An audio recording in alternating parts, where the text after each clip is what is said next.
Kalau iPhone kamu baterai health-nya cepat turun, iPhone cepat panas, atau terasa makin lama kayak makin lemot pakai iPhone-nya, bisa jadi karena kamu ngelakuin beberapa kesalahan ini tanpa sadar ya. Nah, di video kali ini aku akan kasih ke teman-teman 10 hal yang jangan kamu lakukan di iPhone ya guys. Tujuannya biar iPhone kalian bisa lebih awet dan nggak cepat rusak. Apa aja? Yuk kita bahas.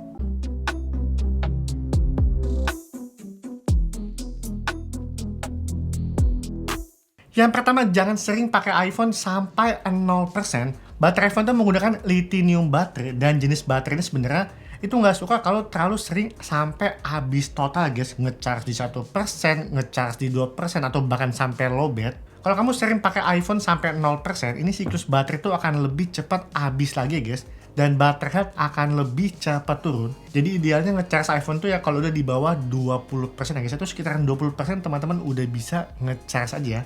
Dan bahkan sebenarnya nggak ada aturan ya guys, mau ngecharge iPhone di berapa persen pun. Kayak di 30% mau ngecharge silakan, ngecharge di 50% silakan, dan nanti cabutnya tuh di angka 80% juga udah boleh kalian cabut ya guys. Udah cukup ya. Jadi buat poin yang pertama, hindari pemakaian iPhone sampai 0% atau sampai lowbat ya. Yang kedua, jangan pakai charger murah atau yang KW-KW ya guys. Charger yang nggak bagus, biasanya tuh voltasenya bakalan nggak stabil, naik turun. Nah, itu bisa bikin iPhone cepat panas, baterai health juga makin cepat turun, dan bahkan dalam beberapa case tertentu, ini malah bisa ngerusak IC charging iPhone-nya guys. Jadi usahakan pakai kepala charger tuh yang kualitasnya bagus atau yang original Apple langsung ya. Kalau aku pribadi, aku selalu pakai aksesoris charger tuh dari brand Movi ya, karena aku udah bandingin juga tegangannya dengan adapter lain. Ini tuh udah yang paling stabil ya guys buat brand aftermarket Apple. Selanjutnya juga hindari pakai kabel data yang udah mau rusak ya. Ini paling sering juga dilakuin ya secara tanpa sadar ya. Teman-teman ngecharge iPhone dengan kabel data yang udah mau rusak atau kelupas. Padahal kabel yang begini itu malah bisa bikin arus listrik jadi nggak stabil ya. Yang masuk ke iPhone, tegangan naik turun. Jadi balik lagi ya guys. Ujung-ujungnya tuh yang bakalan rusak tuh iPhone cepet panas, IC charging, dan kalau udah panas berkelanjutan, pasti nyerangnya juga ke bagian baterai iPhone-nya ya. Nah kalau udah begini ya, kabel data kalian kualitas bagus, kepala chargernya yang brand bagus juga, mau kalian ngecharge sampai semalaman pun, ini ya tetap aman aja. Karena aku pribadi kalau ngecharge iPhone tuh aku biarin sampai 100% ya guys. Aku tinggal tidur aja overnight. Dan sejauh ini aku pakai iPhone dari seri yang lama sampai seri baru. Semua aku terapin seperti itu. Ini ya aman-aman aja guys, nggak ngerusak baterai, dan aku tuh sama sekali nggak pernah rusak di bagian IC charging ini. Yang penting ada di aksesoris yang kalian gunakan ya. Nah yang ketiga, jangan mainin iPhone sambil di charger. Ini aku juga sering masih ngelakuin ya guys. Nah pada saat iPhone di charger, baterai tuh udah pasti bakalan panas ya. Dan kita tetap pakai iPhone-nya buat aktivitas kerja berat. Kayak buat main games, buat video call. Video call tuh juga nguras baterai cukup gede banget ya guys. Alhasil panasnya ini jadi ke double-double ya. Dan ingat, panas itu adalah musuh terbesar baterai dan komponen iPhone. Dan bahkan ini nggak cuma ngomongin buat iPhone aja, tapi hampir semua smartphone ya guys, kalau kalian charging sambil kalian pakai buat main games, itu yang nggak baik ya. Kecuali mungkin teman-teman pakai kayak tambahan cooler system, jadi kayak pakai buat pendingin, ini mungkin masih oke-oke aja. Cuma kalau tanpa cooler, saran aku jangan ya guys. Efeknya memang nggak langsung ngerusak iPhone ya, tapi buat pemakaian jangka panjang, ini bakalan ngaruh banget ya ke kesehatan mesin dan kesehatan baterai. Yang keempat, nah siapa nih buat teman-teman yang rajin banget nge-closein aplikasi ya, atau swipe up aplikasi ke atas. Dari app switcher kalian closein semua dengan tujuan dikira kayak buat lebih enteng, buat refresh RAM.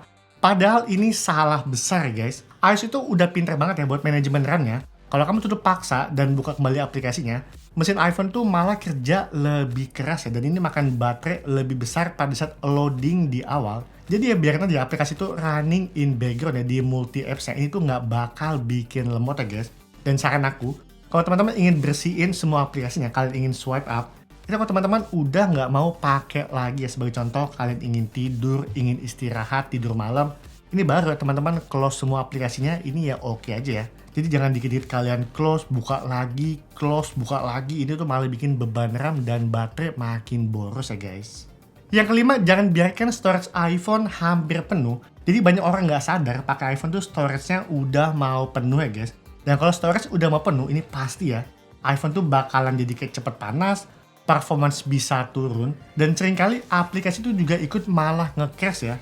kamu buka apps-nya kadang suka keluar sendiri, dan di beberapa case tertentu malah iPhone itu nggak bisa dipakai untuk ngerekam video atau ngambil foto karena memang bener-bener udah nggak ada space ya guys.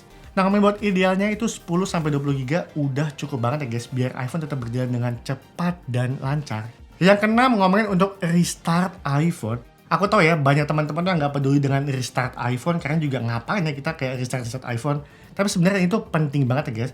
Reset iPhone tuh buat ngebersihin cache dan membuat sistem kembali lebih fresh lagi. Itu kenapa kalau teman-teman perhatiin, update iOS itu bisa dibilang cukup sering banget ya. Sebulan minimal 1 kali dan bisa sampai 2 kali. Tujuannya apa? Ini sekalian nge-restart iPhone-nya guys. Karena pada saat proses update, iPhone juga ikut ke restart, sistem ke refresh, kinerja memori juga jauh lebih ringan lagi. Itu kenapa buat teman-teman yang jarang update iOS, saran aku, seminggu sekali teman-teman restart iPhone-nya ya, matiin iPhone-nya, dan cukup diemin 1-2 menit sebelum kalian hidupin lagi.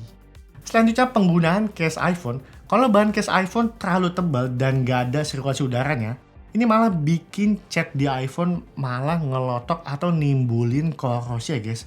Pernah nggak sih iPhone kalian kelamaan pakai case, terus pas kalian mau lepas itu malah kayak muncul ada bercak, atau kayak ada bintik-bintik di body, bekas kayak jamur. Itu karena case-nya juga guys. Nah di sini aku nggak ngelarang ya teman-teman ingin beli case yang murah, yang mahal silahkan. Cuman at least, kalau kalian pakai case yang benar-benar rapat banget di body, itu minimal seminggu sekali kamu lepas case, bersihin case-nya, biar sirkulasi udaranya ini tetap terjaga guys. Dan body iPhone juga nggak cepat korosi.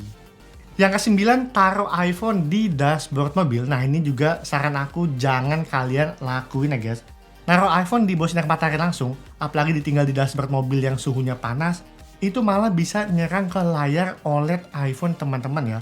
Layar mungkin bisa jadi isu green tint, kena white spot atau mendadak kayak muncul garis hijau, atau bahkan bisa malah nyebabin baterai ngegelembung ya guys karena panasnya ruangan.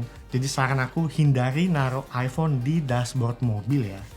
Yang terakhir, jangan pakai iPhone sampai overheat. Nah ini sering banget ya buat teman-teman yang keasikan main games, iPhone kalian udah nyentuh di suhu panas, atau kalian pakai buat rekam video 4K kalian tinggal lama, ini juga bahaya banget ya guys. Apalagi sampai muncul peringatan overheat. Nah kalau udah muncul begini, saran aku, teman-teman istirahatin iPhone-nya ya, biarin diemin dulu sampai udah agak mulai adem, baru kalian pakai kerja lagi ya. Karena kalau teman-teman pakai dalam keadaan overheat, ini juga semuanya performance-nya bakalan ikut turun semua ya. Refresh rate turun, GPU turun. Pakai iPhone jadi nggak nyaman ya guys. Dan menurut aku ini ngomongin buat semua smartphone, kalau dipakai dalam keadaan suhu overheat, ini juga bikin iPhone itu makin cepat rusak lagi ya guys. Baik itu dari IC maupun dari baterainya. Oke guys, video kali ini ngomongin buat beberapa hal yang bikin iPhone cepat rusak ya. Sebenarnya sih ini nggak cuma ngomongin buat iPhone aja, tapi hampir semua kebanyakan smartphone ya. Dan kalau ada yang bilang pakai iPhone ribet, sebenarnya ini ya sama sekali nggak ribet ya guys. Teman-teman pakai kayak biasa aja, yang penting hindari suhu panas ya. Dah itu aja. Oke, sekian video kali ini, sampai ketemu di video selanjutnya. Bye-bye.